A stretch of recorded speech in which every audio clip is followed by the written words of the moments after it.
بن ایاز بہت بڑے بزرگ گزرے. جوانی کا زمانہ تھا تو ایک خاتون سے آشنائی ہو گئی، محبت کا ربط قائم ہو گیا. تو ظاہر ہے جوانی مستانی ہوتی ہے اور جنون کا ایک شعبہ کہا گیا ہے جوانی.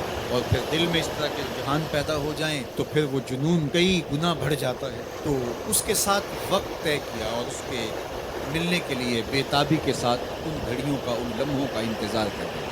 خیر جب وہ وقت آیا تو اس کے گھر کی طرف چلے اور اس کے گھر کی دیوار پھلانگنے لگے تھے کہ ساتھ والے مکان سے کسی قاری قرآن کی تلاوت کی آواز کانوں میں پڑی. اور وہ پڑھ کیا رہا تھا، الم یان للذین آمنوا ان تخشع قلوبهم لذکر اللہ وما نزل من الحق. کیا اہل ایمان پہ وہ وقت نہیں آیا کہ ان کے دل اللہ کے ذکر اور اللہ کی یاد، اس کی محبت میں تڑپ اٹھیں اور وہ خوف خدا میں مبتلا ہو، اور جو نازل ہوا قرآن، اس قرآن کی محبت میں اس کے دل میں خشیت پیدا ہو. بس یہ کانوں میں پڑنے کی دیر تھی کہ دوبارہ گلی میں چھلانگ لگائی اور کہا میرے اوپر وہ وقت آ گیا ہے. اور جنگلوں کو روتے ہوئے نکلے اور حضرت فضیل بن ایاز پھر ولیوں کے امام قرار پائے. اس آیت نے ان کی زندگی بدل دی. کسی کی 30 سال، کسی کی 40 برس، کسی کی 50 سال، کسی کی 60 سال زندگی یہاں موجود لوگوں میں سے کسی کی اس سے بھی زیادہ اور کسی کی کم.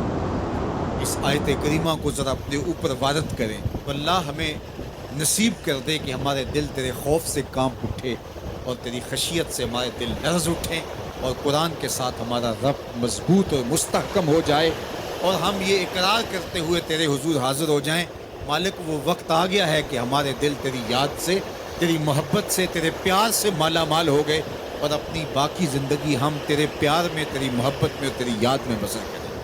حدیث پاک میں آتا ہے کہ اگر کوئی شخص اللہ کے خوف سے رویا اور اللہ کے خوف سے رونے کی وجہ سے اس کی پلکوں کے بالوں میں سے ایک بال کی جڑ گیلی ہو گئی تو قیامت کے دن وہ بال کھڑا ہو جائے گا، اللہ یا تو مجھے نکال لے یا اسے جنت عطا فرما دے. تو اللہ جل شانہ اس بال کو تو آنکھ سے نہیں نوچے گا بلکہ اس شخص کو اللہ جنت عطا فرما دے. اللہ اکبر. گناہگار کی آنکھ کا پانی اللہ کے غصے کی آگ کو ٹھنڈا کر دیتا ہے. اس لیے ہمیں رونے کا کہا گیا، فَلْيَضْحَكُوا قَلِيلًا وَلْيَبْكُوا كَثِيرًا. اللہ اکبر. ارشاد فرمایا کہ تھوڑا ہنسا کرو، زیادہ رویا.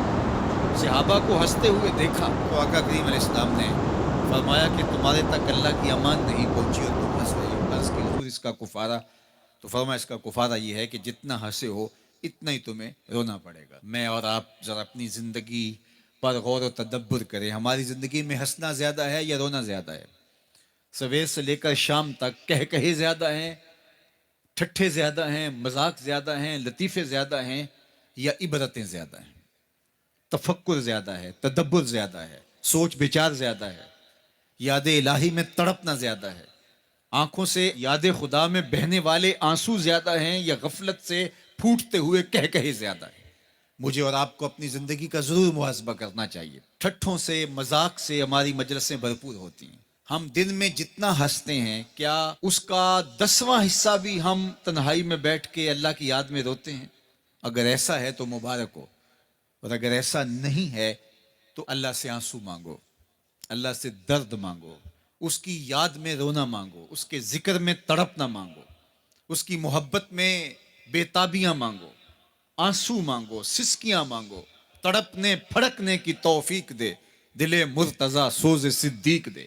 اس کے حضور عرض کرو کہ مالک ہمیں تڑپ دے، ہمیں سوز و گداز دے، ہمیں کیف و سرور کی دنیا نصیب فرما دے، ہماری آنکھوں کو آنسوؤں کا جمال عطا کر دے.